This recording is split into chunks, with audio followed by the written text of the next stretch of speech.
देते नहीं हैं और कहते हैं ये भी खराब है, वो भी खराब है। ये ऐसा है कि जन्नत में जाना चाहते हैं लेकिन अच्छे माल नहीं लेके आने, टैक्स नहीं देंगे, मुल्क की कैसे दौलत बढ़ेगी?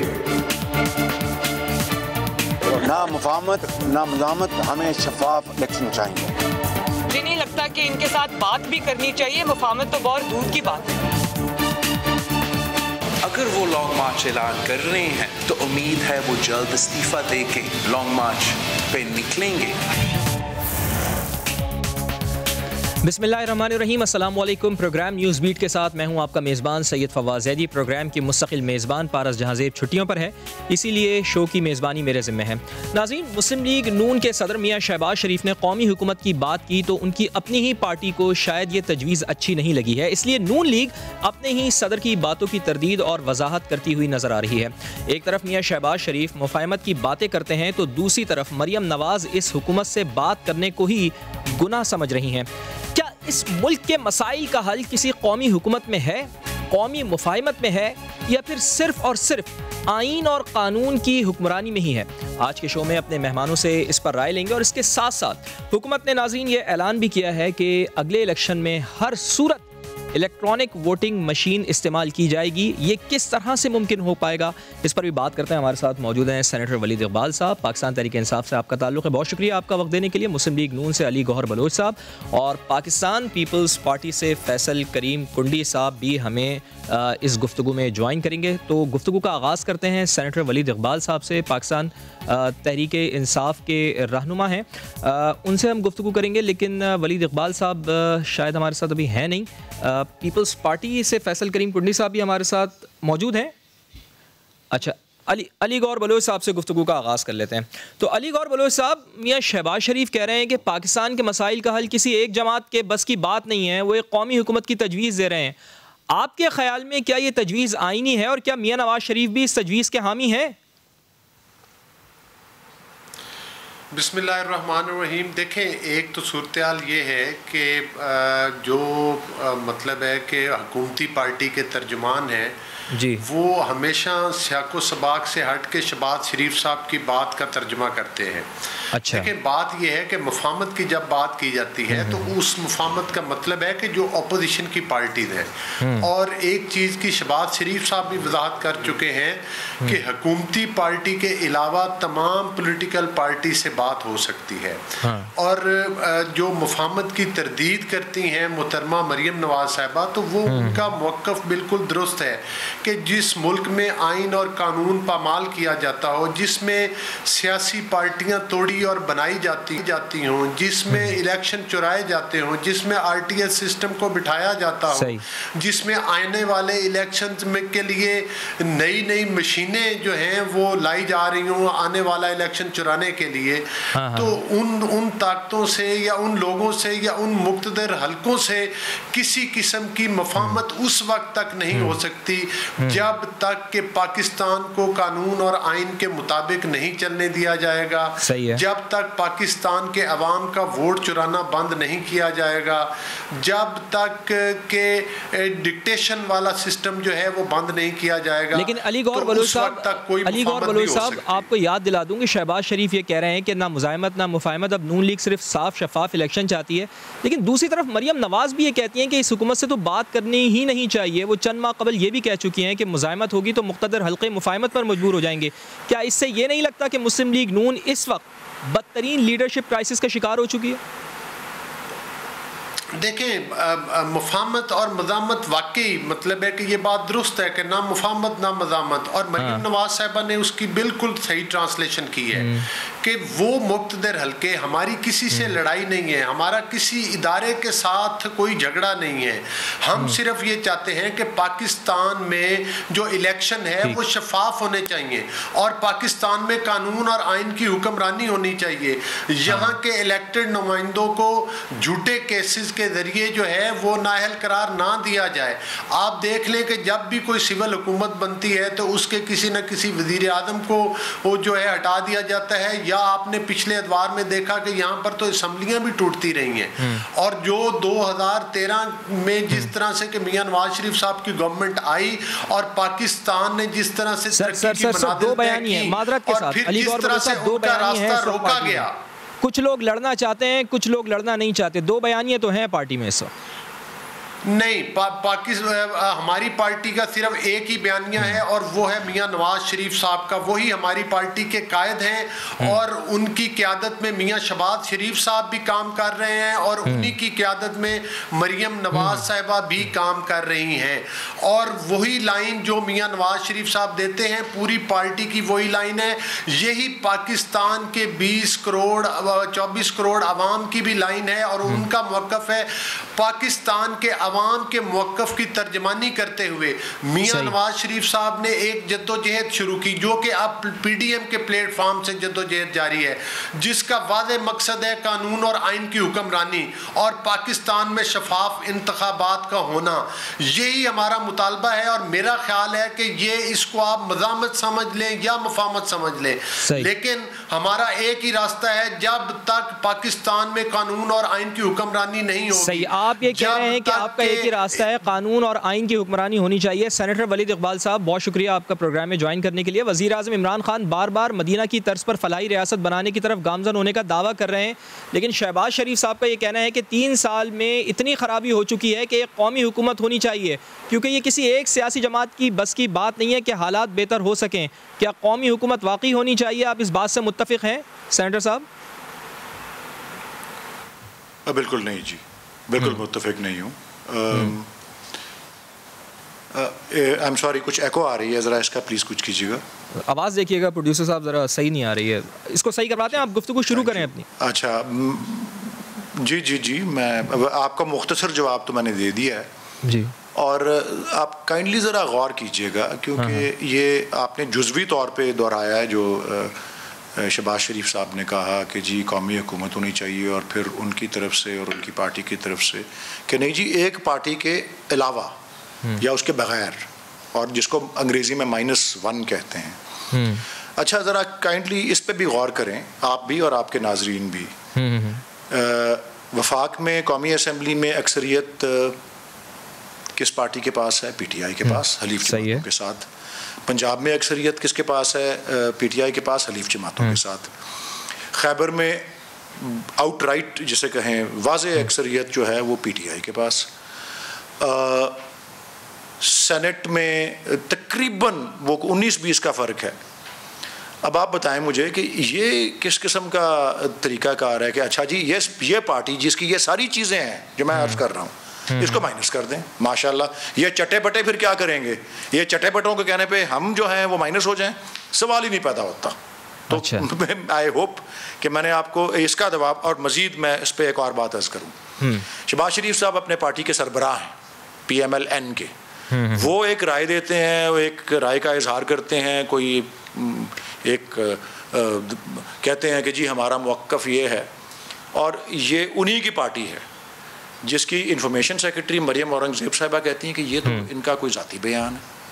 और ये माशाल्लाह यार, कि देखो उधर पार्टी का सरबराह और पार्टी की इंफॉर्मेशन सेक्रेटरी अगर वो एक पेज पे नहीं है तो ये किस बात की दलील है कि किस गंभीर कन्फ्यूजन के शिकार हैं ये। तो मैं तो समझता हूँ कि लेकिन अली गौर साहब जो हमारे साथ इस वक्त मेहमान हैं, मुस्लिम लीग नून के नुमाइंदे, वो कह रहे हैं कि कोई किसी किस्म के बयानिए का फ़र्क नहीं है, हम सब एक ही पेज के ऊपर हैं सर। नहीं, देखें ना, मैं तो एक पेशे के एतबार से वकील भी हूँ। मैं तो आपसे एक बात मुखातिब करना चाह रहा था। आपका मैं बड़ा एहतराम करता हूँ एज एन एंकर एंड मेज़बान। सर बड़ी मेहरबानी, बहुत शुक्रिया। मैं तो समझता हूँ कि ये सवाल पूछने के लायक ही नहीं था जो आपने पूछा है, क्योंकि मैंने आपको सारे ये अल्फाज जो हैं ये इन्हीं की पार्टी के लीडरान के बता दिए हैं। एक पार्टी का सरबराह कुछ कह रहा है, पार्टी की इंफॉर्मेशन सेक्रेटरी कुछ और कह रही है। अब बलोच साहब कुछ और कहते रहे तो ठीक है जी, फिर मैं इसमें तो कुछ नहीं बहस कर सकता, लेकिन मैंने आपको ये वाज़ेह कर दिया। मैं समझता हूँ कि ये सवाल अंग्रेज़ी में कहते हैं ये मेरिट ही नहीं करता था कि ये सवाल पूछा जाए, क्योंकि इसके सारे जवाबात इनकी अपनी बयानात से, इनकी अपनी पार्टी के बयानात से सामने आए। कतई तौर पे कोई किसी किस्म का ये जो हमारे इंफॉर्मेशन मिनिस्टर ने जो कहा, इंफॉर्मेशन मिनिस्टर ने कि ये ऐसा फार फेच्ड आइडिया है कि अंधे को अंधेरे में बहुत दूर की सूझी, ये वो किस्म की चीज़ है। चलें। अच्छा ये बताएं कि फिर आप ऑपोजिशन को मिलाते क्यों नहीं हैं साथ, उनको एक एजेंडे पर क्यों नहीं लेकर आते? चूँकि अगले साल मिड टर्म इंतखाबात की बात हो रही है, ये बातें गर्दिश कर रही हैं कि भाई अगले साल मिड टर्म इंतखाबात हो सकते हैं।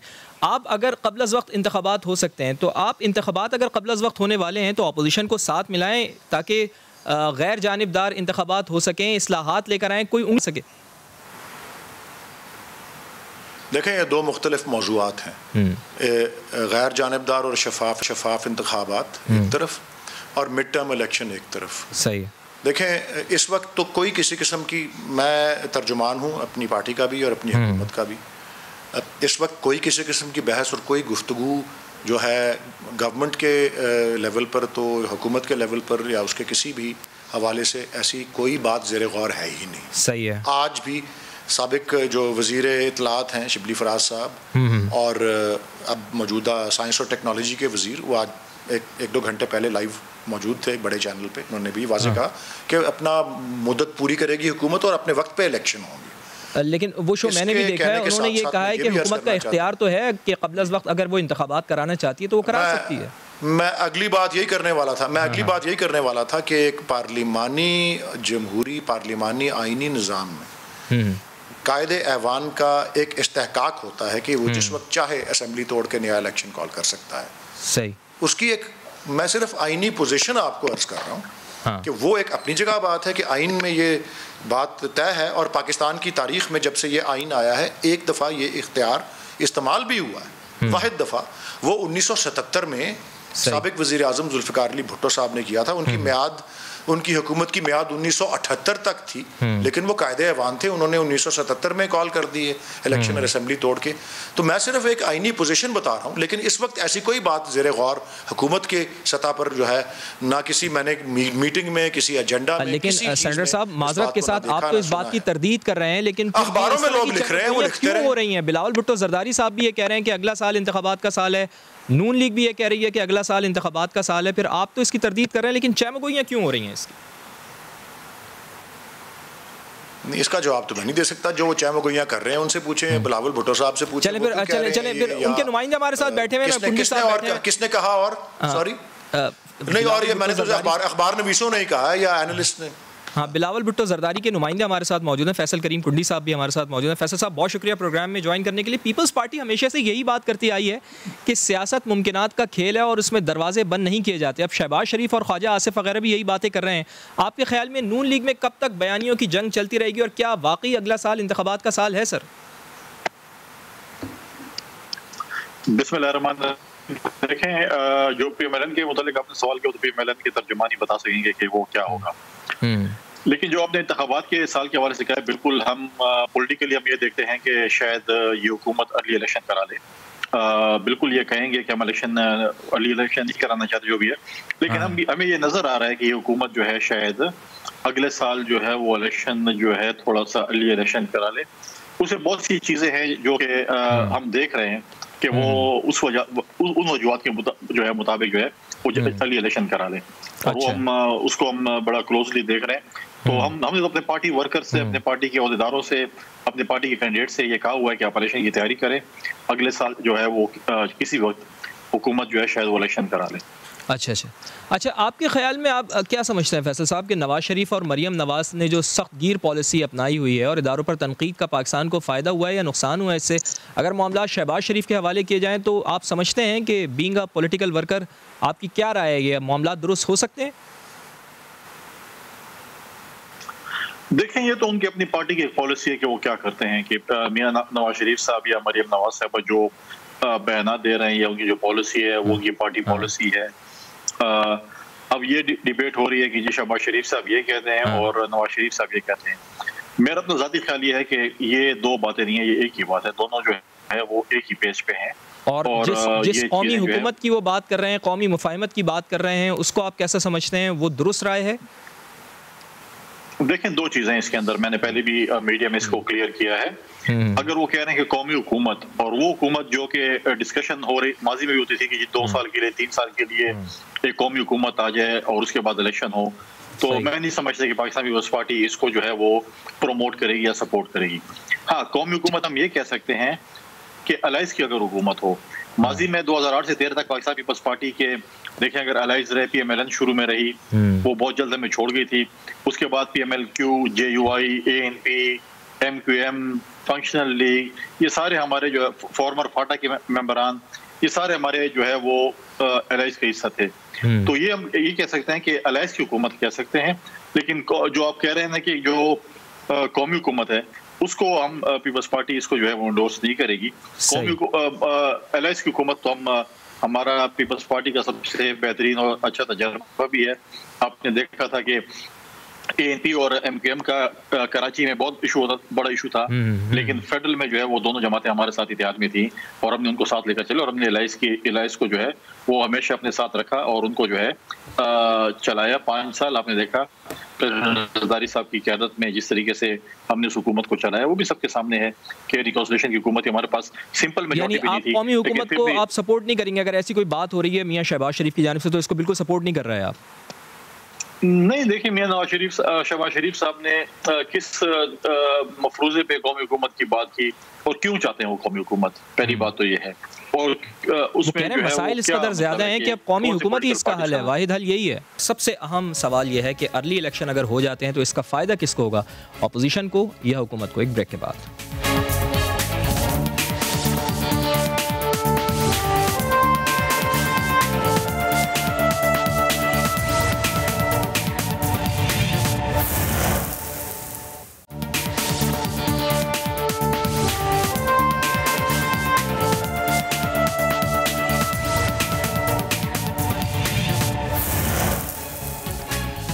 तो प्रोग्राम में एक बार फिर खुशामदीद। अली गौहर बलोच साहब, आप लोगों को क्या लगता है कि हुकूमत ने 3 साल मुकम्मल कर लिए हैं, 2 साल वो मजीद अपनी टर्म पूरी करेगी या नहीं करेगी? और अगर आप हुकूमत को गिराना चाहते हैं तो ये सही वक्त है या नहीं है? और क्या वाकई अगले साल क़ब्ल अज़ वक्त इंतखाबात हो सकते हैं? और अगर हो सकते हैं तो फिर ये तो हुकूमत को सूट करेंगे या आपको सूट करेंगे? किसको सूट करेगा ये? में बिल्कुल आपने रेलिवेंट क्वेश्चन किया है। गुजारिश ये है कि पहली बात तो ये है कि ये एक पाकिस्तान की नुमाइंदा हुकूमत नहीं है। मुझे वलीद साहब का इंतहाई एहतराम है, लेकिन ज़ाहिर है हमारा इख्तलाफ है और इसमें 2-4 चीज़ें जो हैं वो इंतहाई अहमियत की हामिल। देखिए, गुजारिश ये है कि ये हुकूमत जो है ये एक नुमाइंदा हुकूमत नहीं है। अभी वो कह रहे थे वलीद साहब के पंजाब में भी हमारी हुकूमत है, मरकज़ में भी हमारी हुकूमत है। अगर वोट चुरा के हुकूमत बनानी हो तो वो एक मुल्क छोड़े, आप चाहे 3 मुल्कों में अपनी हुकूमत बना ले। मतलब है कि जब अवाम का मैंडेट ही नहीं लेकर आना, जब आपने वोट को चुरा के आना है, जब आपने जैसे इदारे जिनके बारे में अदालतों ने भी ये जजमेंट्स दी कि ये पार्टियां तोड़ने और बनाने के लिए इस्तेमाल हो रहा है, ये इदारा ताकत के टूल। लेकिन आप 3 साल से माजरत के साथ ये बात कर रहे हैं, लेकिन जब धांधली के सबूत पेश करने होते हैं तो फिर आप पीछे हट जाते हैं। और जब अर्ली इलेक्शन धांधली की बात होती है आप पीछे हट जाते हैं। धांधली का सबसे बड़ा सबूत तो ये है, जब अभी ज़िमनी इंतखाबात हुए तो आपने देखा कि 12 में से 11 सीटें जो हैं वो बहुत बुरी तरह PTI ने हारी। और ये एक वादे दलील है। ये तो कहते थे कि PDM के जलसों में लोग नहीं आते, अवाम को ये ला नहीं सके। अवाम को जो हम उसके मैयर हैं नहीं, तो फिर क्या जो इन्होंने आम इंतखाबात में धांधली की वो ज़िमनी इलेक्शन में नहीं कर सकते थे? क्या आप ये कहना चाह रहे हैं? मेरी गुजारिश मुकम्मल होने देना, फिर आप सवाल करें। आपने ऑलरेडी 3 सवाल किए। मैं ये गुजारिश करता हूँ कि सबसे पहले तो उसको मैयर करने का जो तरीका है वो इंतखाब है और अवाम का वोट है। ठीक है। ये आपने देखा कि ज़िमनी इंतखाबात में इन्होंने एक टेस्टर लगाया चेक करने के लिए कि हमारी पोजीशन क्या है, तो उसमें ये 12 में से 11 सीटें हार गए। और फिर ये आपस में सर से सर मिला के और कान से कान मिला के बैठ गए कि ये तो भाई हालात ये हैं कि कोई एक सीट भी हम नहीं जीत सकते। तो हत्ता कि कराची में आपने देखा कि PTI जो वाडा वाली सीट थी उस पर 6ठे नंबर पर आई, ना दूसरे नंबर पर, ना तीसरे नंबर पर, ना चौथे नंबर पर, ना 5वें नंबर पर, 6ठे नंबर पर आए। फिर उसके बाद इन्होंने धांधली के जरिए आपने देखा कि कैसी मतलब है वो एक मज़ाहिया किस्म का रिजल्ट आया आज़ाद कश्मीर में।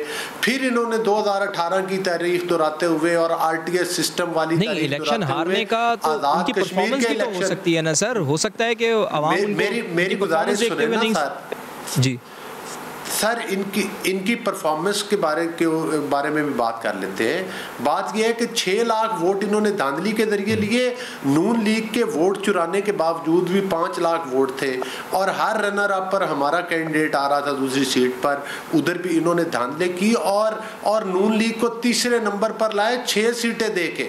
जो पार्टी 6 लाख वोट ले रही है उसको सारी 26 सीटें दे रहे हैं या 24 सीटें दे रहे हैं, और जो पार्टी 5 लाख जिसके वोट है उसके हिस्से में आ रही है कितनी सीट्स, 6 सीट्स आ रही हैं। तो ये तो एक इलेक्शन जो है वो मजाक बन के रह गया। अब ये एक मशीन उठाए, इनको किसी ने बता दिया है कि अगले इलेक्शन अगर आपने इन्होंने देख लिया कि अब आवाम के वोट के जरिए तो हम इतने बड़े लेवल पे धांधली नहीं कर सकते।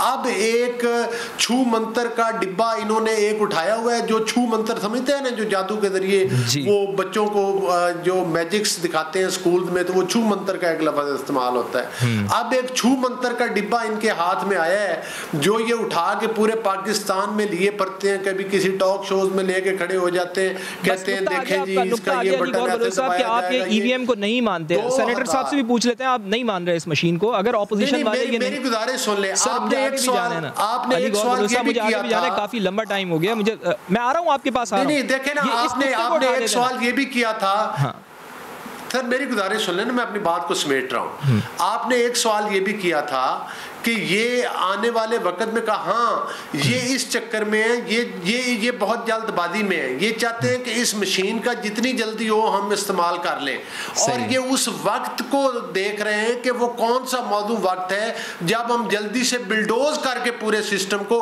किसी भी वक्त इंतखाब अनाउंस कर दें और इस मशीन के जरिए वोट चुरा लें। लेकिन इंशाअल्लाह ताला ये ख्वाब इनका शर्मिंदा ताबीर नहीं होगा, और पाकिस्तान के 24 करोड़ अवाम अब इनको इंशाअल्लाह धांधली नहीं करने देंगे। चलें जी, आपको धांधली नहीं करने देंगे। सेनेटर वलीद इकबाल साहब, यही सवाल मैं आपकी तरफ लेकर आ रहा हूँ। अगर ऑपोजिशन ये मशीन वाली बात पे जिस तरह अंदाज़ा हो रहा है कि वो आपको इसमें आपका साथ देने के लिए तैयार नहीं है, अगर आप फिर भी ईवीएम लेकर आएंगे तो अगला इलेक्शन कंट्रोवर्शियल नहीं हो जाएगा? क्योंकि ये लोग ये कहते हैं कि मशीन में अगर आप ठप्पा लगाएंगे शेर के ऊपर या तीर के ऊपर, निकलेगा उसमें से बल्ला ही। माशाल्लाह जी, ये मशीन उन्होंने जिस तरह से, या तो ये हो ना कि मशीन के जायज़ा लेने में, मशीन का मुआयना करने में, मशीन को अपने माहिरीन के ज़रिए उसको टेस्ट कराने में इन्होंने, इनकी कार्रवाई या इनकी सरगर्मी आसमान को छू गई हो। ये तो देखें माशाल्लाह, इन्होंने मशीन के पास तक नहीं आई, इन्होंने पहले से मुस्तरद कर दिया। ये जिस तरह वही है ना, इन्होंने इनकी मिसाल ही मैं इस्तेमाल करता हूँ कि जिस तरह बच्चों को वो छू मंतर का डब्बा नहीं दिखाते, वो जो समझदार बच्चे होते हैं, अगर वो छू मंतर का डब्बा है, मैं भी छोटे होते देखता था, हम कि बच्चों की सालगिरहों पे मेरे हम जमात जो बच्चे होते थे, वो जादूगर आता था, हमको नज़र आ रहा होता था वो छू मंतर कर रहा है, उसने क्या छुपाया हुआ है। हम कहते थे नहीं नहीं वो दिखाओ वो दिखाओ। वो छू मंतर को पकड़ने वाले भी बड़े इससे बड़े माहिर होते हैं, जो जिनको पता होता है।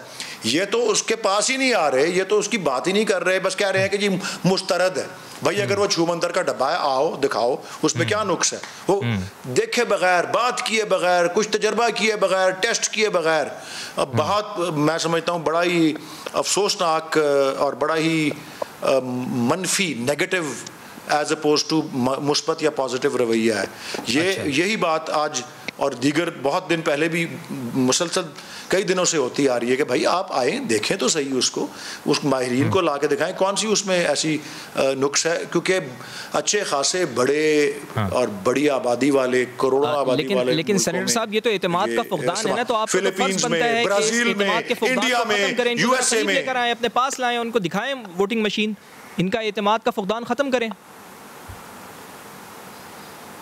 देखें इस पे हमारे पार्लिमानी अमूर, देखें इस सेनेट की पार्लिमानी अमूर की कमेटी में ये मामला इस वक्त आया हुआ है। अच्छा, मैं उसका रुकन भी हूँ। उसकी मीटिंग 6 तारीख को हो रही है, मंडे को उसकी मीटिंग 7 तारीख को हो रही है, उसकी मीटिंग 8 तारीख को हो रही है। मतलब 3 सफ़े का एजेंडा है जो 3 दिनों पे मुहित है। ये वो मौका है भाई, आए आप और जायज़ा लें उसका। अपने माहिरीन को लेके आए, अपने हर किस्म की इसकी उस एजेंडे में ईवीएम मशीन है, स्क्रूटनी बिल्कुल है जी, ईवीएम मशीन है। ईवीएम मशीन बल्कि उस पर इलेक्शन कमीशन की प्रेजेंटेशन, उस पर नादरा की प्रेजेंटेशन, उस पर टेक्नोलॉजी और साइंस की मिनिस्ट्री का जो है सिलसिला वो, और बिल का भी जायज़ा है। बिल तो खैर कानूनी एक दस्तावेज होती है, उस पर तो कानूनी लोग ही होते हैं। लेकिन सेनेटर साहब इलेक्शन कमीशन भी तो इतराज़ात उठा रहा है ना, तो आपको चाहिए ना कि उनके इतराज़ात भी दूर करें आप।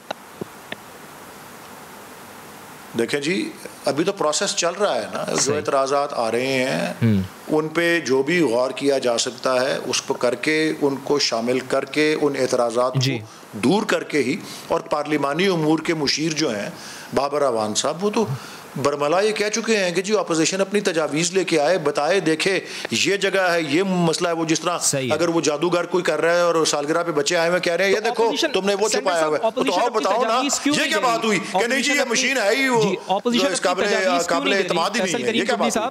इमरान खान साहब हर जगह ये कहते हुए पाए जाते हैं कि इलेक्ट्रॉनिक वोटिंग मशीन लगानी है, और जिस तरह मैंने क्रिकेट में से न्यूट्रल अंपायर को मैंने कॉन्सेप्ट दिया था और क्रिकेट में मैंने चीटिंग को ख़त्म की थी, अब मैं इस मुल्क को इलेक्ट्रॉनिक वोटिंग मशीन देना चाहता हूं ताकि इस मुल्क से धांधली का हमेशा के लिए ख़ात्मा हो सके।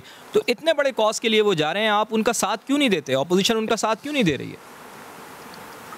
देखें, पहली बात तो है कि उनका तरीक़ाकार बहुत गलत है जिस तरीके से वो ये चीज़ इम्प्लीमेंट कराना चाहते हैं। पार्लियामेंट में एक चीज़ होती है, वो डिबेट होती है, उसके बाद जो है वो उसके ऊपर बातचीत होती है, उसके बाद एक कमेटी बनती है, कमीशन बनती है, जो भी है, और वो उसके ऊपर अडॉप्ट जो एतराज़ात होते हैं, चीज़ें होती हैं, उसको दूर किया जाता है।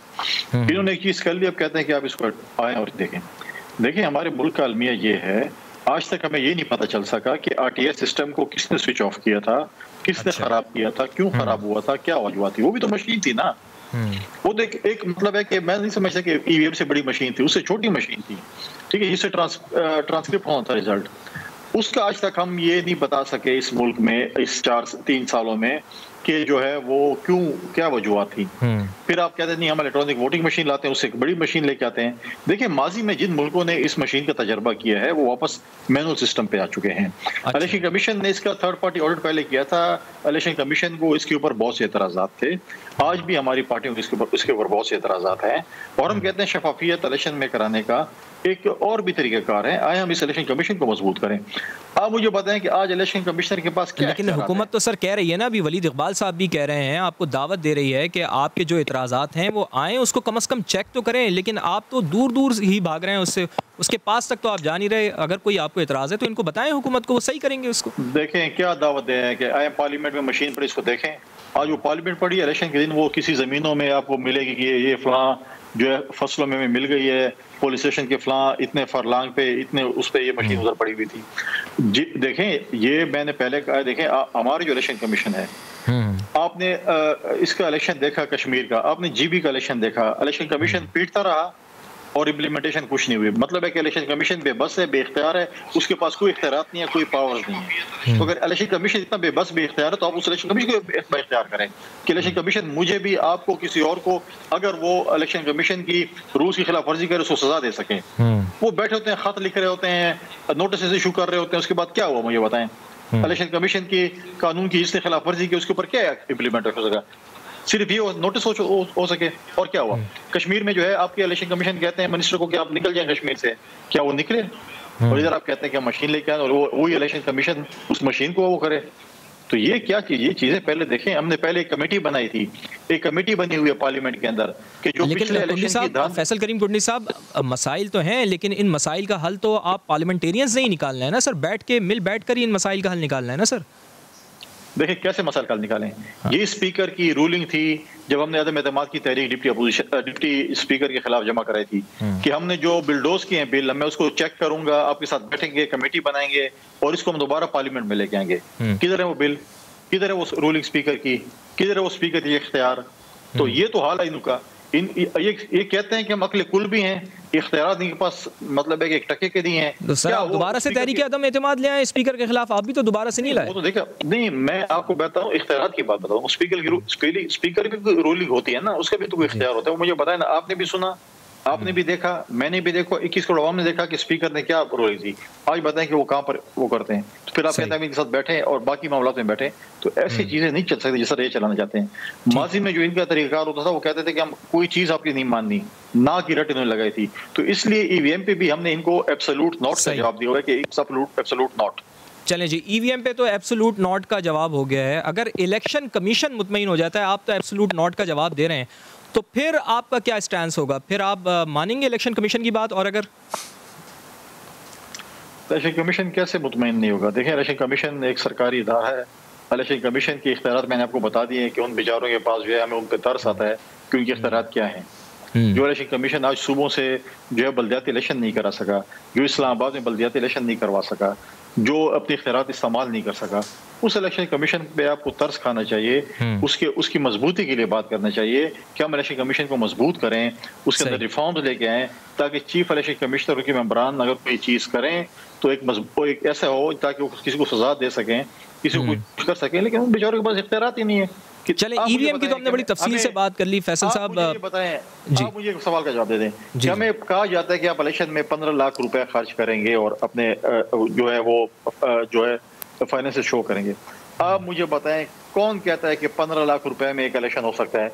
मुझे 15 लाख रुपए में एक इलेक्शन सूबाई असम्बली का, कौमी असम्बली का, बल्कि यूनियन काउंसिल का इलेक्शन करा के दिखा दें, मैं आपको मान जाऊंगा कि 15। और हम झूठे तो यही तो सब कह रहे हैं सर, इस्लाहात कर लें, उस रकम को बढ़ा लें। अगर वो रकम नाकाफी है तो इस्लाहात तो करें। तो देखें, इलेक्शन कमीशन के इख्तियारात की मैं बात कर रहा हूँ, बिल्कुल इख्तियारात की बात है, हम इनके साथ बैठेंगे। ईवीएम मशीन को इनको पता नहीं, किसी ने ख्वाब दिखाया हुआ है कि ईवीएम मशीन होगी तो हम बटन मारेंगे और सारे वोट आपके निकालेंगे। तो इसके पीछे पड़े हुए हैं कि इनको तो आवाम ने वोट नहीं है, अब वो मशीन के जरिए अपने वोट निकलवाना चाहते हैं कि ये मशीन हमारे वोट निकाले। चलें जी, ईवीएम मशीन को तो अपोजिशन बिल्कुल मुस्तरद कर रही है, लेकिन सेनेटर वलीद इकबाल साहब कह रहे हैं कि हम इस पर कंसेंसस डेवलप करने की कोशिश कर रहे हैं। ब्रेक के बाद यही सवाल रखेंगे अली गौहर बलूच साहब के सामने। हमारे साथ रहिए।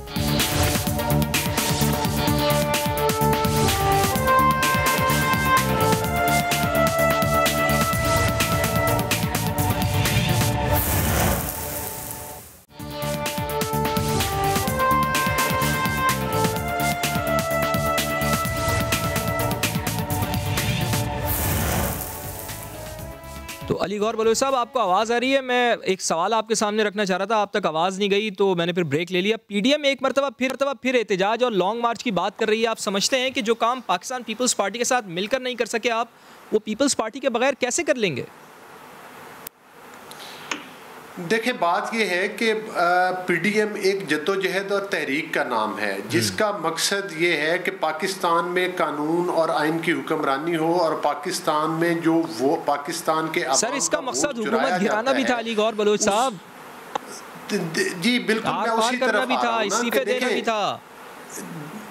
देखिए, बात यह है कि अब भी जलसे भी होंगे, कारवान भी निकलेंगे और अगर जरूरत पड़ी तो इंशाअल्लाह ताला इस्तीफे भी देंगे। किस लिए, क्या अचीव करना चाहते हैं? हम चाहते हैं कि पाकिस्तान में शफाफ इंतखाबात हो। हम ये चाहते हैं कि इदारों में बैठे हुए चंद लोग पार्टियां तोड़ने और बनाने का जो तरीकेकार है उसका खात्मा हो। के ऊपर बात करें। इस्लाहात ऑलरेडी भी जो पाकिस्तान में इलेक्शन का निज़ाम है, अगर उस सिस्टम को सोबताज ना किया जाए, अगर उस सिस्टम को बार बार तोड़ा ना जाए, तो वो सिस्टम भी एक शफाफ सिस्टम है।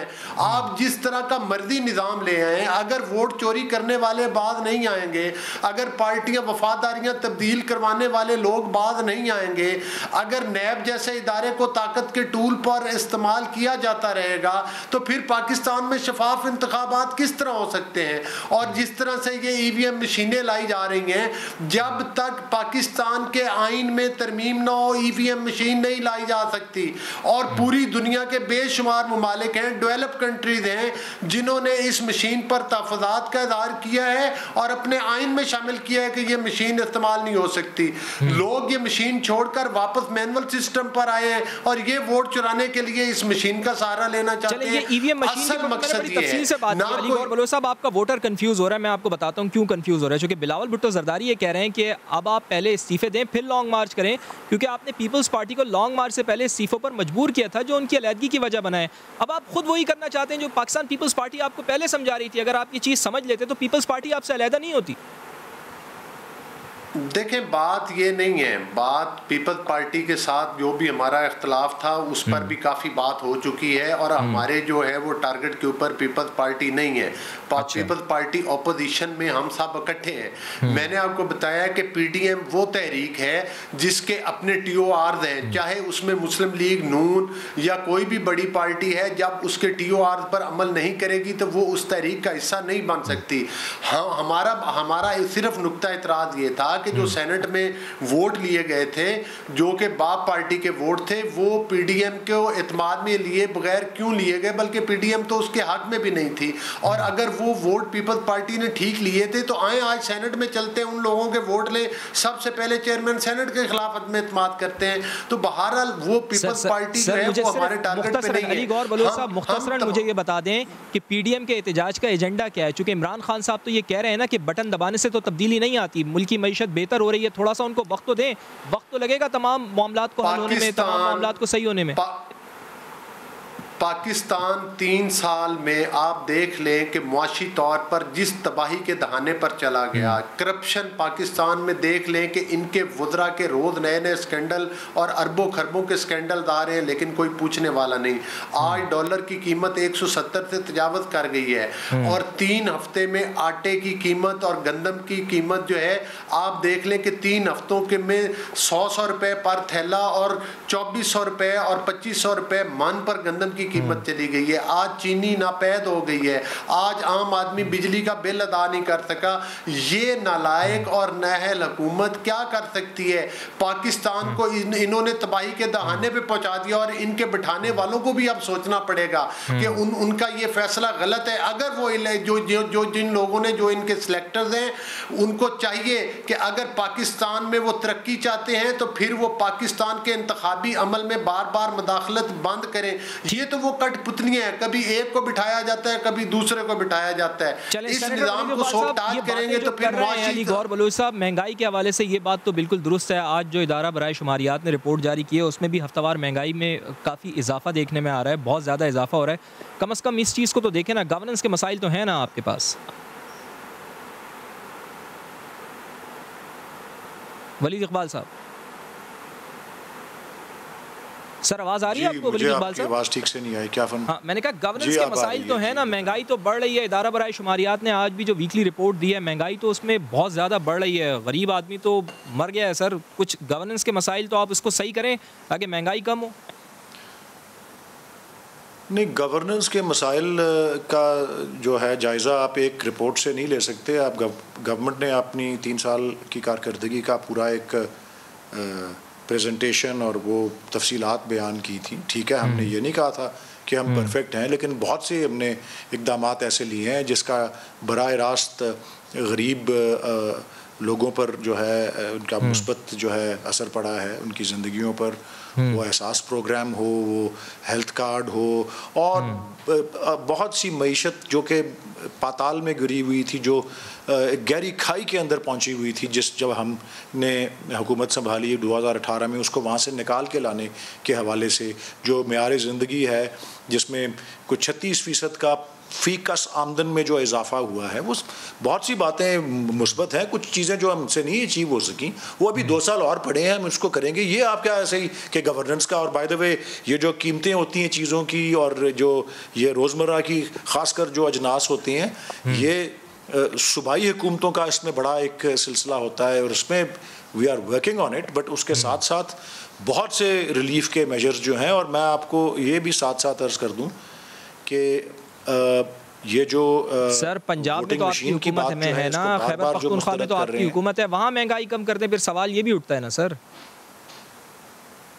अगर सुबह जी वो मैं आपको कह रहा हूँ कि परफेक्ट कोई नहीं होता, लेकिन हमने जो कुछ पाकिस्तान की मईशत का हाल था जहाँ पे वो पहुंची हुई थी, आप अंदाज़ा नहीं कर सकते कि महंगाई और डॉलर और क्या कुछ कहाँ तक जा सकता था। और कोविड के बाद और जो टिड्डी दल का हमला था उसके बाद और जो जो कुछ जिन जिन बहरानों से मुल्क गुजरा और पूरी दुनिया में जहां मेल्टडाउन हुआ, ये तो मैं आपको बता नहीं सकता कि क्या क्या किधर किधर किस किस मुल्क में कितनी कितनी इन्फ्लेशन है। पाकिस्तान तो दुनिया के सस्ते तरीन मुल्कों में से एक है। आपको नहीं इस बात का इल्म, जरा जायजा तो लें दुनिया भर के अंदर किस तरह से अशियाए खुर्दनोश की और दीगर अशिया की कीमतें बढ़ी हैं। जिस चीज़ की यहाँ कीमत 20% बढ़ी है, 40% बढ़ी है, वहाँ दुनिया भर में उसकी कीमत 80% बढ़ी है, 100% बढ़ी है, 4 गुना ऊपर चली गई हैं। जहाँ दूसरे मुल्कों के माइनस ग्रोथ हुई है 7.7%, हिंदुस्तान की हमारी 4% ग्रोथ हुई है। सेनेटर वलीद इकबाल, आप कह रहे हैं गवर्नेंस के मसले, कमाल है यार, आपने होमवर्क किया हुआ है अपने रिपोर्ट्स उठा के देखे सर, सबसे ज्यादा महंगाई पाकिस्तान में ही बढ़ी है सर, कैसी बात? और नहीं, आप अपने होमवर्क करके आए हैं। नहीं सर, मैं आप देखें पाकिस्तान दुनिया में कहां खड़ा है। आप रिपोर्ट्स उठा के देखे सर, कहां पे महंगाई इंडिया से ज्यादा हमारे यहाँ मेरे साथ तकरार ना करें, लंबी बहस है, प्रोग्राम का टाइम खत्म होने वाला है, इस पे आप और मैं इकट्ठे प्रोग्राम करेंगे और मैं आपको बता दूंगा कहां आप गलत हैं। सर बिल्कुल मौका दूंगा, मैं बिल्कुल आपको मौका दूंगा वलीद इकबाल साहब, लेकिन आप क्या डिनाई कर रहे हैं कि महंगाई बिल्कुल नहीं है पाकिस्तान में? नहीं, मेरी बात सुने, आपका सवाल ये था कि आपका गवर्नेंस का बहुत बड़ा मसला है, जैसे कि आपको मुल्क चलाना ही नहीं आता। एक उसका एलिमेंट जो है उसको आप उठा के सारी कारकर्दगी का नहीं बना सकते कि वो दलील है। मैं तो सिर्फ ये कहना चाह रहा हूं, नहीं, और देखिए, और एक नहीं, और मैं आपसे कह रहा हूं, मुल्क में महंगाई, मैं आपके सवाल का डायरेक्ट जवाब दे देता हूं, मैं आपके सवाल का डायरेक्ट जवाब दे देता हूं, उसको आप रिलीफ दें कम से कम। वलीद इकबाल साहब, मेरी बात सुन रहे हैं कि नहीं? सर मैं सुन रहा हूँ आपकी बात। हाँ, आप बोलेंगे या मैं बोलूंगा? आप बोलें सर, आप बोलें। हाँ, बोलें सर, मुख्तसर बोलें, फिर मुझे आगे भी पीडीएम के ऊपर प्लीज अपना होमवर्क करके आइएगा कि दुनिया भर में कितनी महंगाई है और पाकिस्तान में कितनी महंगाई है। सर आप मुझे बताएं। नहीं तो आप फिर नहीं, आप करके बैठे हैं तो बताएं कि टर्की में इन्फ्लेशन रेट क्या है, बताएं वेनेजुएला में इन्फ्लेशन रेट क्या है, बताएं जिम्बाब्वे में इन्फ्लेशन रेट क्या है, आप बताएं ईरान में इन्फ्लेशन रेट क्या है। मैं जिम्बाब्वे की बात नहीं कर रहा। सेनेटर साहब प्लीज, सेनेटर साहब प्लीज, मैं पाकिस्तान में रहता हूं, मैं पाकिस्तान की बात कर रहा हूं, मैं पाकिस्तान के आवाम की बात कर रहा हूं, मैं पाकिस्तान का जो एक आम आदमी महंगाई से परेशान है मैं उसकी बात कर रहा हूं। सर जिम्बाब्वे की क्या बात लेकर आ गए आप? सर मैं भी हर एक की बात कर रहा हूं। आप पाकिस्तान बहुत से मुल्कों से दुनिया भर के सस्ते तरीन मुल्कों में से एक है, इस पे बहस ना कीजिए मुझसे प्लीज। लेकिन फिर भी महंगा है सर, फिर भी महंगा है। अब चले, आप अगर महंगाई पे बात नहीं करना चाहते हो, मैं आगे आपको पीडीएम के ऊपर लेके चलता हूं। फिर भी महंगा है तो आप हमारे खिलाफ वोट दे दें।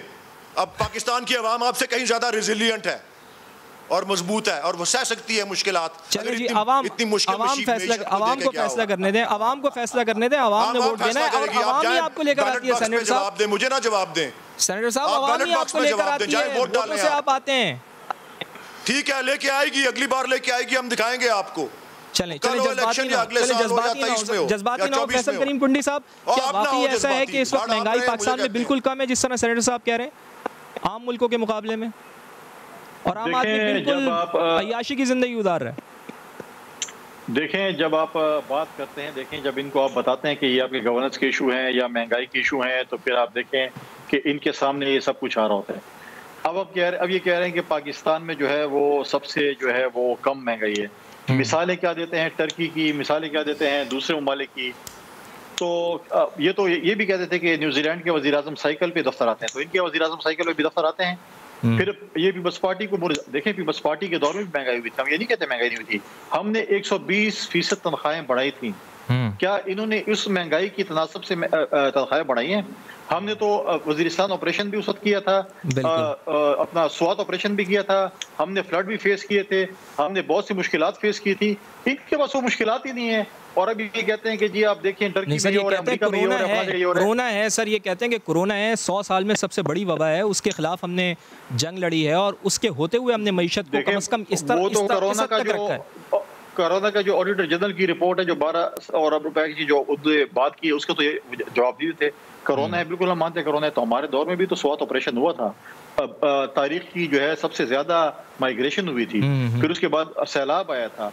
बाकी हमें मिलिट्री ऑपरेशंस हुए थे, उसके ऊपर पैसा लगा, वॉर अगेंस्ट टेरर हम लड़ रहे थे, उस वक्त वो थी। लेकिन हमने फिर भी लोगों के सपोर्ट के लिए लोगों के सामने ये नहीं कहा कि जाके आप होमवर्क करके आए। हम कहते ठीक है मुश्किलात हैं, लेकिन हमने लोगों की तनख्वाहें उसी फीसद से बढ़ाई थी। लेकिन जब इनसे बात करें कहते हैं जाके बेड, इसीलिए तो ये मशीन लाना चाहते हैं कि धांधली करें, क्योंकि लोगों ने तो वोट देने नहीं, इन्होंने तो मशीनों से वोट निकालने हैं। ये तो इस ईवीएम की इनकी वो है कि ईवीएम लेके आप मशीन पे मैंने होमवर्क किया है भाईजान। वलीद भाई आप जाके किया होमवर्क करें, फील्ड आप किस मुल्क की कौन सी मशीन देख के आए हैं? नालायक हुकूमत है कि आप हुकूमत नहीं चला सकते, आप एक नाअहल हुकूमत है, आप एक बेईमान पार्टी के नुमाइंदे हैं, आप एक बदउनवान पार्टी के नुमाइंदे हैं, आप एक करप्ट पार्टी के नुमाइंदे हैं। आप ये और क्या कुछ है? आप कसरे शाही से ये हुक्म सादिर हुआ, लाड़काने चलो वरना थाने चलो, आप उस पार्टी के नुमाइंदे हैं। आप इकरामुल्लाह नियाज़ी को जानते हैं जो करप्शन में निकाला गया था? इकरामुल्लाह नियाज़ी करप्शन में निकाला गया था, आप जानते हैं उसको? आप तो यार क्या है अलामा इकबाल साहब के मुंह उस पे आप नुमाइंदार चले जातियात पे नहीं सर, बिल्कुल आखिरी करते हैं। नहीं जातियात पे नहीं सर, फैसल इकरामुल्लाह नियाज़ी साहब को देखें, इकरामुल्लाह नियाज़ी साहब का पहले चैप्टर निकाले कि उस किस करप्शन की बुनियाद पे वो सर्टिफाइड करप्ट थे, उनको करप्शन की बुनियाद पे नौकरी से निकाला गया था। पहले उसकी किताब खोल के आए, फिर दूसरों पे इल्जामात लगाएं। आप झूठ बोल रहे हैं, आप झूठ बोल रहे हैं और आपके ऊपर दावा किया जाएगा। सेनेटर साहब बिल्कुल आखिरी वक्त है, लास्ट कमेंट दीजिएगा अली गौहर बलोच साहब मौजूदा हालात के बारे में आखिरी कमेंट। कुरान और हदीस नहीं होते, हाँ ये आपकी तरबियत है। आप कहते हैं डिग्री तो डिग्री होती है, जिस तरह से वलीद साहब का रवैया है और जिस तरह से बिहेव है, यही इनकी पूरी पार्टी का हाल है, यही इनके वजीर आजम का हाल है। इनको मत कहे कि महंगाई है, मतलब है पाकिस्तान के अवाम महंगाई की वजह से जो है वो पिस रहे महंगाई की चक्की में और तबाह बर्बाद हो गया पाकिस्तान। और ये इधर बैठकर प्रोग्राम में एंकर को धमकियां लगा रहे हैं, अपने साथ बैठे हुए दोस्तों को गालियां दे रहे हैं। ये इनका रवैया है। आप मतलब है किस तरह के टॉक शोज करवाते हैं, ये एंकर को बैठकर जो डिक्टेट करते हैं कि भाई आप तैयारी करके आओ। चले प्रोग्राम का वक्त बिल्कुल खत्म हो गया। अपने मेजबान फवाद ज़ैदी को इजाजत दीजिए, कल आपसे मुलाकात होगी, अल्लाह ने के साथ।